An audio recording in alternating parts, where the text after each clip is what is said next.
பொள்ளாச்சி பாலியல் வழக்கில் சம்பந்தப்பட்ட முக்கிய குற்றவாளிகள் தப்பிச்சிட்டாங்க. அவர்கள் மீது எஃப்ஐஆரை பதிவு செய்யலை அப்படின்னு சொல்லிட்டு ஒரு குற்றச்சாட்டு இருக்குது. அதை பற்றி சுருக்கமாக பார்க்கலாம். இந்த வழக்கில் எஃப்ஐஆர் பதிவு செய்யப்பட்ட 9 குற்றவாளிகளுக்கும் சாகும் வரை கோவை மகிழா நீதிமன்றம் தண்டனை வழங்கியிருக்கிறது. அதற்கு முதல்ல வரவேற்பு தெரிவிப்போம். இது தங்களுடைய ஆட்சிக்கு திராவிட முன்னேற்ற கழகத்துக்கு கிடைத்த வெற்றி அப்படின்னு சொல்லிட்டு திராவிட முன்னேற்ற கழகம் கொண்டாடுறாங்க. அவங்க அதற்கு கூரை காரணம் எங்களுடைய ஆட்சியில் தான் இந்த தீர்ப்பு வழங்கியிருக்கிறது, அதனால் இந்த திராவிட முன்னேற்ற கழகத்துக்கு கிடைத்த வெற்றி அப்படின்னு சொல்லுறாங்க.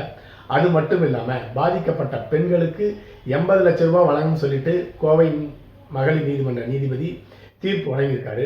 அதையும் தாண்டி ஒரு படி மேலே போய் முதலமைச்சர் மு க ஸ்டாலின் அவர்கள் பாதிக்கப்பட்ட ஒவ்வொரு பெண்ணுக்கும் ஒவ்வொரு மாணவிக்கும் 25 லட்சம் ரூபாய் வழங்குன்னு சொல்லிட்டு அள்ளி வழங்கியிருக்கிறாரு. அந்த அளவுக்கு தாராள மனம் இருப்பதற்கு காரணம் என்னன்னு கேட்டிங்கன்னா, இன்னும் 10 மாதத்தில் தமிழக சட்டமன்ற தேர்தல் வருது. அதனால் அள்ளி பணத்தை வழங்கினா மக்கள் எல்லாமே வாக்கு அள்ளி போடுவாங்க அப்படிங்கிற ஒரு எண்ணம் தான் அதற்கு காரணம். சரி, இந்த பொள்ளாச்சி பாலியல் சம்பந்தப்பட்ட குற்றவாளிகளுக்கு தண்டனை கிடைச்சதற்கு அண்ணா திராவிட முன்னேற்ற கழகம் தான் காரணம் அப்படின்னு சொல்லிட்டு தற்பொழுதைய எதிர்க்கட்சி தலைவர் எடப்பாடி பழனிசாமி அவர்கள் அந்த கிரெடிட் தங்களுக்கு தான் சொல்லியிருக்காரு.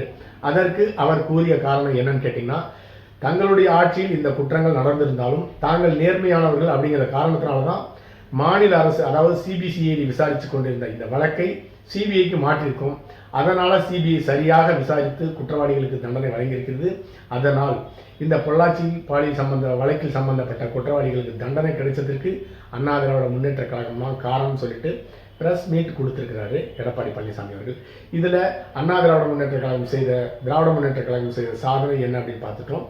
இப்போ அண்ணா திராவிட முன்னேற்ற கழகம் செய்த சாதனை என்னன்னு பார்க்கலாம். இந்த வழக்கில் முக்கிய குற்றவாளியாக இருக்கிற பொள்ளாச்சி ஜெயராமன் அவருடைய மகனும் இன்னொரு முக்கிய சாராய வியாபாரி, மொத்தம் 3 அண்ணா திராவிட முன்னேற்ற கழகத்தினர் இதில் சம்பந்தப்பட்டிருக்கிறதா பேச்சு அடிபடுகிறது. அதுதான் உண்மையும் கூட. அடுத்ததாக திராவிட முன்னேற்ற கழகத்தை சேர்ந்த ஒரு குற்றவாளி இதில் சம்பந்தப்பட்டிருக்கிறாரு. நூற்றுக்கணக்கான கல்லூரி மாணவிகளில் ஆபாசமாக படம் எடுத்து மிரட்டி பாலியல் அத்துமீறல் செஞ்சுருக்காங்க. இதில் அண்ணா திராவிட முன்னேற்ற கழகம், திராவிட முன்னேற்ற கழகம் அப்படிங்கிற எந்த விதமான கட்சி பாகுபாடு இல்லாமல் காங்கிரஸ் கட்சிக்காரங்களும் இதில் ஈடுபட்டிருக்காங்க. இவர்கள் சமூகத்துக்காக உழைத்திருக்கிறார்கள் அப்படிங்கிறது தான் உண்மை.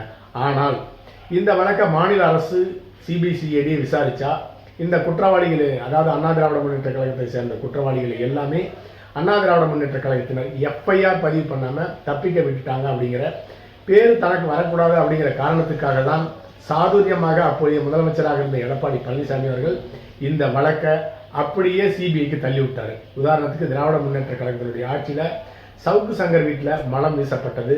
உடனடியாக சென்னை மாநகர கமிஷனர் அருண் அவர்களிடம் கேள்வி கேட்கப்பட்டது. இந்த வழக்கை நாங்கள் விசாரிக்கல, சிபிசிஐடிக்கு கொடுத்துட்டோம் அப்படின்னு சொல்லிட்டு தப்பிச்சுக்கிட்டாரு. அதே போல அண்ணா திராவிட முன்னேற்ற கழகத்தினுடைய ஆட்சியில் நடைபெற்ற இந்த குற்றவாளிகள் மீது எஃப்ஐஆர் பதிவு பண்ணாமல் இருப்பதற்காக சிபிஐக்கு மாற்றப்பட்டது. சரி, சிபிஐக்கு போனால் எப்படி இந்த குற்றவாளிகள் மீது ஆளுங்கட்சி எதிர்கட்சி சேர்ந்த குற்றவாளிகள் மீது வழக்கு பதிவு செய்யாமல் பாதுகாக்கப்படும் அப்படின்னு கேட்டிங்கன்னா, வேலுமணி மற்றும் மூத்த அமைச்சர்கள் எல்லாமே அண்ணா திராவிட முன்னேற்ற கழகத்தை சேர்ந்தவர்களையும் திராவிட முன்னேற்ற கழகத்தை சேர்ந்த முக்கிய குற்றவாளிகளையும் எஃப்ஐஆரே பதிவு பண்ண முடியாமல் சிபிஐனுடைய கையை மடக்கியிருக்கிறார்கள். சிபிஐ யார் வசம் இருக்கு? மத்திய அரசுடைய வசம் இருக்கு. மத்திய உள்துறை அமைச்சர் அமித்ஷாவுடைய கையில் இருக்கு. ஆயிரக்கணக்கான கோடி ஊழல் செஞ்சு மாட்டிக்கிட்டு பாரதிய ஜனதா கட்சியிடம் சரணடைந்தவர் தான் வேலுமணி அவர்கள். அதே போல வேலுமணியை வச்சு அதிமுக, திமுக, காங்கிரஸை சேர்ந்த முக்கிய பிரமுகர்கள் மீது எஃப்ஐஆரே பதிவு செய்யாமல் இந்த வழக்கு தப்பிச்சிட்டாங்க அவங்க எல்லாமே. இதுதான் உண்மையான குற்றவாளிகள். அவர்கள் மீது எஃப்ஐஆர் பதிவு பண்ணதுனால அவர்கள் தப்பிச்சிட்டாங்க. அந்த முக்கிய குற்றவாளிகளை தவிர மீதி இருக்கிறவங்க மேலே ஒரு 9 பேர் மேலே எஃப்ஐஆர் பதிவு செய்து வழக்கு சிபிஐயால் விரைவாக விசாரிக்கப்பட்டு நீதிபதி அவர்களால் அனைவருக்குமே சாகும் வரை தண்டனை வழங்கப்பட்டிருக்கிறது அப்படிங்கிறதுல எந்த விதமான மாற்று கருத்தும் இருக்க முடியாது. சரி, அடுத்ததாக ஊழல் செய்கிறதையும் குற்றங்கள் செய்கிறதையும் திராவிட முன்னேற்ற கழகம், அண்ணா திராவிட முன்னேற்ற கழகம் இந்த 2 கட்சிக்குமே பெரிய அளவில் வித்தியாசம் கிடையாது. திராவிட முன்னேற்ற கழகத்தினுடைய குடும்பம் பெருசு, அதனால் லட்சக்கணக்கான கோடி ஊழல் பண்ணுவாங்க. திராவிட முன்னேற்ற கழகத்தினுடைய அண்ணா திராவிட முன்னேற்ற கழகத்தினுடைய தலைமை குடும்பம் சின்னது, அதனால் 1000 கோடி 2000 கோடி ஊழல் பண்ணுவாங்க. அடுத்ததாக பொள்ளாச்சி பாலியல் வழக்கு சம்பந்தப்பட்ட பாதிக்கப்பட்ட பெண்களுடைய எஃப்ஐஆரை அன்றைக்கு வெளியிட்டது அண்ணா திராவிட முன்னேற்ற கழகத்தினுடைய ஆட்சியாளர்கள், அதாவது அந்த காவல்துறை. அதே போலவே சென்னை ஐஐடி மாணவனுடைய எஃப்ஐஆர் டீட்டெயிலை வெளியிட்டது காவல்துறை. அது இப்பொழுது நடக்கிற திராவிட முன்னேற்ற கழகத்தினுடைய ஆட்சியில். இதில் அண்ணா திராவிட முன்னேற்ற கழகம், திராவிட முன்னேற்ற கழகம் எந்த விதமான பாகுபாடும் கிடையாது. மொத்தத்தில் பாதிக்கப்பட்டவங்களுடைய பெயரை வெளியிட்டு அவர்களை பயமுறுத்தி வழக்குக்கே வராத அளவுக்கு பார்த்துக்கிறது தான் இவர் அந்த அரசியல்வாதிகளுடைய நடவடிக்கை. அடுத்ததை போலவே அண்ணா திராவிட முன்னேற்ற கழகத்தினுடைய ஆட்சியில் ஐஏஎஸ் அதிகாரி சந்திரலேகா மீது முகத்தின் மீது ஆசிட் வீசப்பட்டது. அதை செய்தது ஜெயலலிதா, சசிகலான்னு சொல்கிறாங்க. அந்த அளவுக்கு மோசமான நிலையில் அண்ணா திராவிட முன்னேற்ற கழகம் செயல்பட்டது. அதே போல திராவிட முன்னேற்ற கழகத்தினுடைய ஆட்சியில் மதுரை மேலூரில் லட்சக்கணக்கான கோடி, 1 லட்சம் கோடி ரூபாய்க்கு மேலே கிராண்டு சட்டவிரோதமாக வெட்டியிருக்கப்பட்டிருக்கிறது. அதில் முக்கிய சாட்சியாக விசாரிக்கின்ற விசாரணை அதிகாரியாக இருந்த ஐஏஎஸ் அதிகாரி சகாயம் அவர்களுக்கு பாதுகாப்பு வழங்க மறுத்திருக்கிறது திராவிட முன்னேற்ற கழகம்.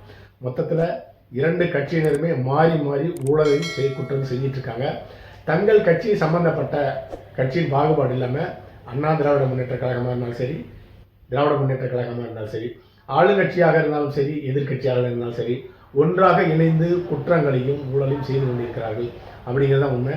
அந்த வகையில் பொள்ளாச்சி பாலியல் சம்பந்தப்பட்ட வழக்கில் முக்கிய குற்றவாளிகளான 4 குற்றவாளிகள் தப்பிச்சிட்டாங்க அப்படிங்கிறது தான் அதுதான் ஒரு குற்றச்சாட்டு. அது உண்மையும் கூட. அடுத்த பதிவில் சந்திக்கலாம். நன்றி.